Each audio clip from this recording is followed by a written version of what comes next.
to my channel. This is going to be my first video of 2025 and honestly my first video in a while on this channel. I have been meaning to post consistently and the last part of the year was just crazy. It was insane. So I stopped posting and now we're here. So one of my 2025 goals is to post once a week here.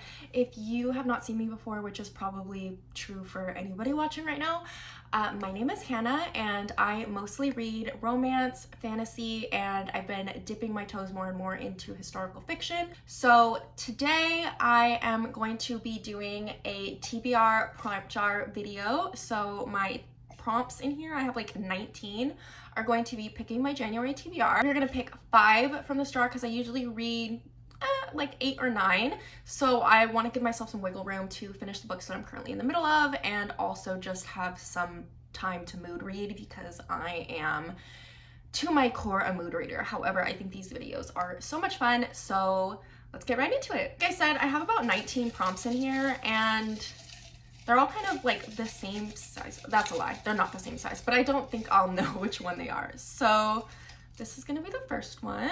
Let's see. Okay, the first one is a book that's been on my shelf for over a year. That is kind of a hard one because I only really started reading consistently since when? Since last year. In 2023, I only read about 30 books, and then last year, it's December 31st. In 2024, I read 80 books. So a big jump from 30 to 80. So not a ton of books have been on my TBR for over a year, but I do have a few. So let me grab some options. Okay, so we only have 2 books for this particular prompt just because, again, I've only been really reading consistently for like a year now. So my collection is all of books that are under a year, even just slightly under a year. But these 2 are in fact over. So the first one that I have is The Ballad of Songbirds and Snakes by Suzanne Collins. I have not read this book. I watched the movie. I love the movie. I got this book after I watched the movie because I heard that hearing the point of view would change your mind about certain characters. But because Sunrise on the Reaping is coming out, I believe, in February, I kind of want to hold this one off and do an entire video rereading The Hunger Games from this book to Sunrise on the Reaping and then the entire Hunger Games trilogy. So I think I might save this one, which would leave our last and pretty much only option to be The Wolf Den by Elodie Harper. This is crazy how I've had this for like over a year and I really have not read the back. This book is about a girl named Amara who is a prostitute in ancient Pompeii, and that's literally all I know about it. Why am I pretending like I know more about it? I don't know more about it.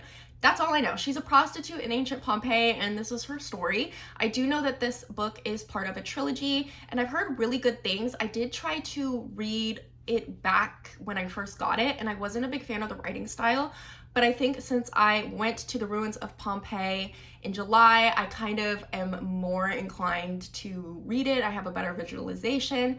And also I've heard a lot of really, really good things from people that I trust about the rest of the series. So I am going to give this another try. And clearly I don't really have a choice. The prompt, I only had 2 books available for this prompt. So we are going to go with The Wolf Den by Elodie Harper. All right, let's do the second prompt. I have some hopes. I do kind of want a nonfiction and I want a kind of epic fantasy, but we'll see. There's only 19 prompts and we already picked 1, so there really can't be that much. Okay. Okay, this one's fun. It says, a book with blue on the cover. I think that I actually have quite a few books with blue on the cover. I have a whole shelf actually with primarily blue books. So we are going to have a lot of options for this. Let me get them. All right, as you can see, we have a lot of options to go through. These aren't even all of my blue books. These are just the ones that I'm like a wide variety of genres and ones that I'm somewhat interested in reading right now. So let's go through them and pick one. Okay, so the first option that we have is Things We Never Got Over by Lucy Score. I have heard very, very mixed things about this book. This book in particular, but also the rest of the books in the trilogy. I kind of feel like this is more of a spring summer book. I want to read it. It's massive. I believe it is over 500 pages of, I think it's a small town romance. Again, I think that this is more of a spring summer option, so I think we are going to pass on this one for something a little bit more seasonally appropriate. Next option I have is Hild by Nicola Griffith. This is a historical fiction following, let's see, Hilda a Whitby. And apparently she became, or she is destined to become, one of the pivotal figures of the early Middle Ages. I love Middle Age history. I love it. It's my bread and butter. I am a history major, so I've had this book on my shelf for a while, not quite a year, but I've had it for a while. The reason that I've put this off is because look at this, look at that font. It's insanely small.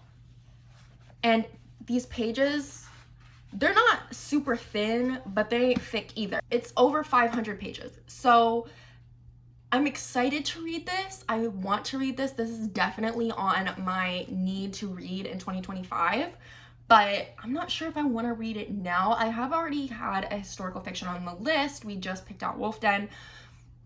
I'm still gonna put it in the consider pile because I genuinely do want to read this and I'm very excited to read this. So we'll put this on the consider one because we still have 4 more books to consider for this prompt. And then I have Lights Out by Nevessa Allen. Apparently, this is a book about, it's a dark romance, first of all. This is a dark romance about a trauma nurse and a TikTok thirst trapper. Don't know what possessed me to get this. I've heard good things about the audiobook, but I'm not a big audiobook girly. I just can't pay attention. So we're gonna have to read this physically. I mean, I want to read it. Do I want to read it now? No. We're gonna put that in the no pile. Next book that I have is The Heartless Hunter by Kristen Cicerelli. I've heard amazing, amazing things about this from people on Book Talk, BookTube. Everyone seems to kind of like it. So I kind of do want to give this a try. It's a fantasy or a romantasy, and it's enemies to lovers, and apparently it does it really well. It's going on the consider pile. Next up, we have A Winter's Promise by who? By Christelle Davos. I know that this is a translated work. This is translated, I believe, from French, and it is, I think, a middle grade book. So just, it looks more whimsical. I feel like it probably is more whimsical, and it is seasonally appropriate. It is a winter read. It is winter, and if I don't read it now, then I'm going to have to wait until next winter, and I'm not sure that I want to wait that long and have a book sitting on my shelf for that long that I know is just waiting for a seasonal time. I think that this one is a strong contender, but we still have one more option. The final option that I have is Emily Wilde's Encyclopedia of Fairies. I've also heard that this is kind of a seasonally appropriate read, but I feel like it could go either winter or spring, and you could kind of work it either way. I know the 3rd book is coming out soon, and I've heard really good things about this one. I've heard it's more of a cozy fantasy, not a lot going on. People either really love it or they really hate it, and I'm not sure. I haven't read any cozy fantasy, so I'm not sure what I would feel about it. But I think that this is gonna go in the no pile. I don't think I'm gonna read this now. So for this prompt, we are down to these 3. We have A Winter's Promise by Christelle Davos, Heartless Hunter by Kristen Cicerelli, and Hild by Nicola Griffith. I think I'm gonna go with A Winter's Promise by Christelle Davos. I just think that this is so seasonally appropriate. I don't want to wait on it, and these other books I can kind of read at any other point in the year. So A Winter's Promise. So now we are on to our 3rd prompt. I'm hoping low-key for a nonfiction. I want a nonfiction, but I don't think this is gonna be. This feels too long of a strip for nonfiction. Okay, let's see. Oh, okay. We have got a mystery thriller. I have just started doing my mystery thriller shelf. I don't know if you can see this camera, but I have just started working on my mystery thriller shelf. I read The Hunting Party by Lucy Foley in October or November, and I really loved it, so I got her entire backlist. But I already kind of know what I want to do for this one, and it is going to be The Silent Patient by Alex Michaelides. For all my mystery thriller people that are really well versed in the genre, I am not well versed in the genre. I am really just starting to read this. I've only read 2 mystery thrillers, actually 3 mystery thrillers, I believe, in my entire reading life. So very early. And I have heard a lot about this one. It just like sounds really interesting. It's about a woman who kills her husband and then never speaks again. Like, she just refuses to talk. And so this criminal psychotherapist goes and tries to work with her, tries to unravel this mystery and the story. And apparently it's more unexpected and more terrifying than he ever imagined. So I've heard mixed things about this, but I think I will probably like it just because I haven't read any better. So we'll see how this goes, but I am actually genuinely really excited to read this, and it kind of takes me a step out of my comfort zone. So The Silent Patient by Alex Michaelides. All right, 2 more prompts. Let's see. This is too long to be nonfiction. I'm gonna tell you right now, this is way too long. Okay. Okay, she's long. She's a big one. Okay, a book that I've heard amazing things about. Most of these books I have heard amazing things about, I'm gonna be honest. So much of my reading journey thus far is trying to catch up on what's popular and what everyone is saying is good, because I'm trying to kind of figure out my taste and style. I feel like at this point I kind of know better. But we still have quite a few options, so let me grab them. Okay, so I've got 3 options, 2 of them by the same author, but you know, what can I say? Her work is legendary within the book community, and I have not read anything by her. I have Babel by R.F. Kuang and The Poppy War by R.F. Kuang. How have I gone this long without reading anything by her? Both of these books, again, legendary reputations within the book community. I've heard this one is really sad. And this one is, again, really sad, but also very interesting and thought-provoking. So those are 2 options there. And then for a lighter pick, I have Out on a Limb by Hannah Bonham Young. Again, I have heard amazing things across the board about this book, and I haven't read anything by Hannah Bonham Young. So I kind of want to do this one just because there's a lot on here that's kind of more serious, and I kind of just want something that's light. But R.F. Kuang's books are like calling me. I don't know. I think we're gonna go with something light just because I always need a romance to break up things that are more serious, and if it's not this one, yeah, we're gonna go with Out on a Limb by Hannah Bonham Young. This book is about Winifred, who hooks up with Beau, and there's an accidental pregnancy. I've heard both of them have physical disabilities, so this is a disability rep book, which is something I haven't read, quite frankly. So I think that this could be really good. I've heard, like I said, I've heard amazing things about it. That was the prompt, and yeah, we're gonna go with Out on a Limb by Hannah Bonham Young. Okay, final pick, final 5th prompt. Please, nonfiction, please.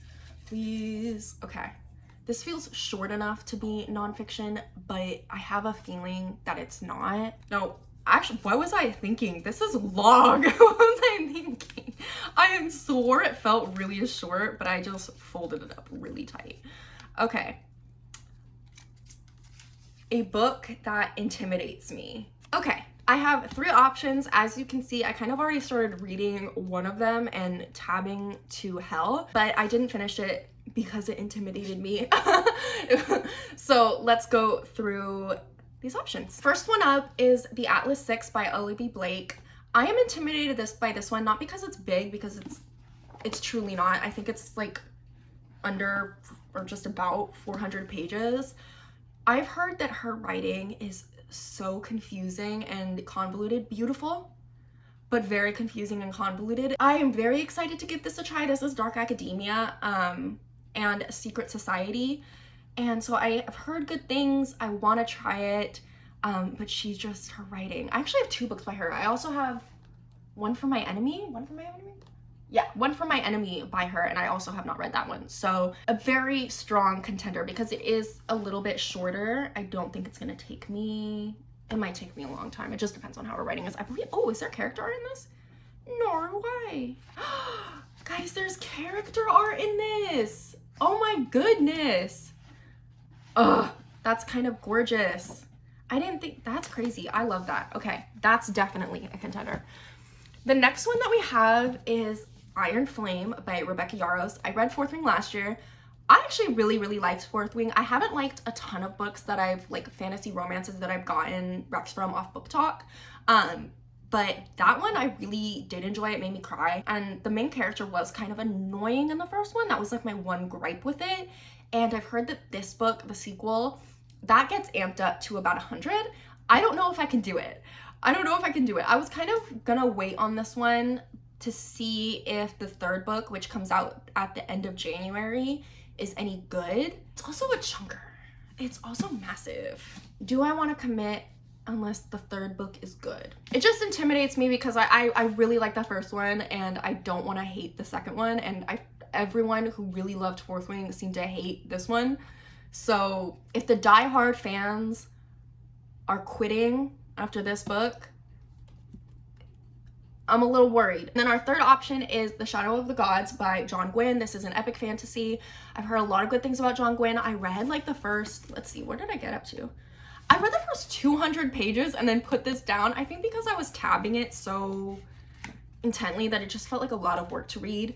And also this book is really world building heavy. There's a lot of characters. It's a large cast of characters. It's an intricate world, and it just takes a lot of keeping track. Another thing that really intimidates me about this book is the amount of battles and fighting in this. I'm not a big battle scene person. I'm not, like, that's not my cup of tea, but I've heard that this one is really battle heavy, so we'll see. Again, I did really like the first 200 pages. I think I was not tabbing in the way that I tab now, and the system was not complete yet. Out of these 3, I think we can eliminate Fourth Wing, the second, Iron Flame, sorry.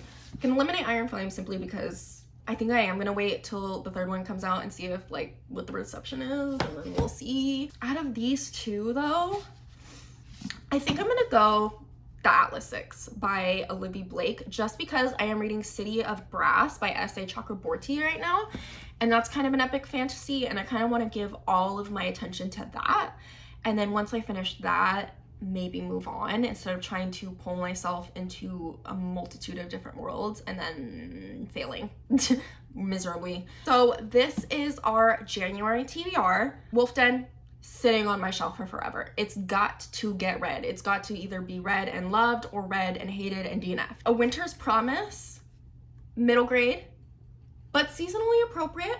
The Silent Patient, this is the one I actually am really excited to read. Out on a limb, again, I've heard really good things about this. I did just start the Mile High series, full disclosure, and I'm really liking the Mile High series right now. I'm only halfway through the first book and I like the Mile High series. No, I like the first book right now, but I've heard really good things about this, and you know, he seems, from the cover, he looks like a real golden retriever. And after all of the shadow daddies and bad boys, I need a golden retriever. And then of course the Atlas Six, which I am very excited to read. It intimidates me, which was the prompt, but I just gotta push past that, and that's gonna be the tough part. So this is my January TBR. Knowing me, I'll probably put some of these off till the tail end of the month, and then I'll panic about it, but that's okay as long as they get read. I am aiming, out of these 5, I'm really kind of aiming to read at least 3 of them. I'm gonna be real with you. I am a strong mood reader, but obviously the ideal is all 5. The minimum goal is 3. Thank you for watching. This is I'm sure this is not the best video I will ever make, but I'm glad that I filmed it. I feel really good. I love to talk about books, and I hope that you will continue to watch me. And the next video that's going to be coming out, hopefully next Friday, is going to be my 25 books that I want to read in 2025. I have so many good books to talk about in that video, so I hope you will join me for that. But thank you for watching, and I'll see you next time.